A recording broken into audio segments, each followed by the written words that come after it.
महिलाएं हाउसवाइफ हो तो घर का काम अच्छे से संभालती हैं, दफ्तर जाती हैं तो दफ्तर का काम बेहतर करती हैं, लेकिन ऐसी महिलाएं कम होती हैं जो घर और दफ्तर की जिम्मेदारी तो उठा ही रही हैं। संक्रमण के इस दौर में जनसेवा के काम से भी पीछे नहीं हट रही। आइए मिलवाते हैं आपको पोखरण की इस नायब तहसीलदार से। अमूमन ये तस्वीरें आम होती हैं। एक माँ अपने बच्चे को पढ़ा रही है और चेहरे पर मुस्कुराहट लिए खाना भी पका रही है, लेकिन इस माँ को सिर्फ अपने लाडले की नहीं बल्कि पोखरण के हर निवासी की परवाह है।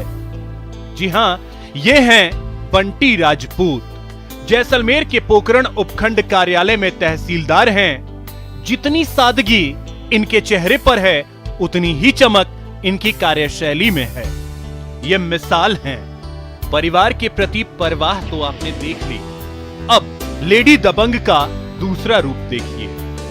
पिछले 1 साल से कोरोना नियमों को लेकर सख्ती दिखा रही हैं, सड़कों पर उतरकर लोगों को चेतावनी दे रही हैं, साथ ही महिलाओं से खास अपील भी कर रही हैं। जितनी मुस्तैदी पहली लहर में दिखाई, उससे ज्यादा जिम्मेदारी कोरोना की दूसरी लहर में दिखा रही हैं। कि जो महिला होती है वो घर की करता है, धरता है, और जब भी पुरुष घर से निकले तो वो जिस तरह से सारी चीज़ों का ध्यान रखती है, मोबाइल देती है या कोई फाइल देती है, इसी तरह महिलाएं अगर ये कर लें कि घर से अगर पुरुष निकल रहे हैं तो वो उनको मास्क दें जरूर और सैनिटाइजर की एक बोतल दें बाहर जाते टाइम। और उसके साथ ही जो आम महिला हैं उनको मैं ये कहना चाहूँगी कि पुरुषों को अगर जरूरत है या बच्चों को घर से बाहर निकलने की जरूरत है तो ही वो जाने दें।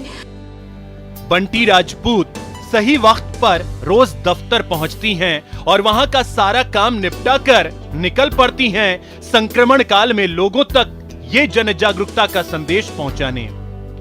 इन्हें और इनके जज्बे को न्यूज़ 18 भी सलाम करता है। सलाम ऐसी तमाम महिलाओं को जो महामारी की इस मुश्किल घड़ी में न सिर्फ अपने परिवार का पूरा ख्याल रख रही हैं, बल्कि देश और समाज के प्रति बखूबी अपनी जिम्मेदारी भी निभा रही हैं। पोखरण से न्यूज़ 18 के लिए सांवलदान रत्नू की रिपोर्ट। और भरतपुर पुलिस ने बड़ी कार्रवाई को अंजाम दिया। कालाबाजारी के खिलाफ यह कार्रवाई की गई। शिकायत के बाद पुलिस की कार्रवाई हुई। जयंती प्रोडक्ट के गोदाम को सील कर दिया गया। रेट से ज्यादा ये पैसे वसूल कर रहे थे। कार्रवाई से मुनाफाखोरों में हड़कंप है।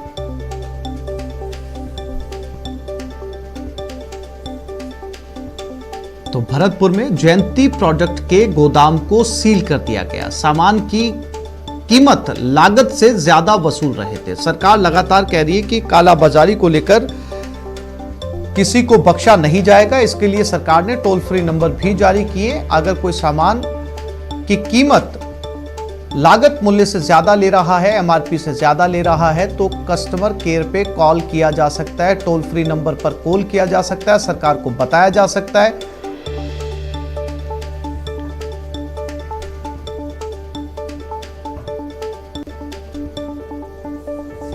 मरुधरा की जेल में सुरक्षा भगवान भरोसे है। प्रदेश में पिछले 15 दिनों में 22 कैदी फरार हो चुके हैं, लेकिन अब केवल 3 कैदी ही गिरफ्त में आए हैं।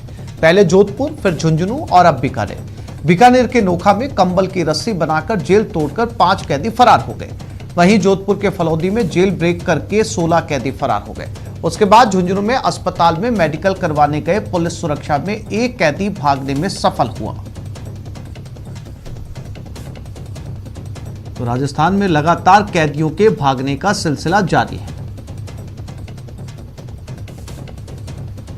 जोधपुर की फलौदी जेल से फरार हुए 16 कैदियों का मामला अभी पूरी तरह से शांत भी नहीं हुआ था कि बीकानेर जिले की नोखा सब जेल से मंगलवार को आधी रात को 5 कैदी फरार हो गए। कैदियों के फरार होने की सूचना के बाद जेल प्रशासन में हड़कंप मच गया। फरार कैदियों की तलाश में बीकानेर जिले समेत आसपास के इलाकों में कड़ी नाकेबंदी करवाई गई, लेकिन अभी तक उनका कोई सुराग नहीं लग पाया है।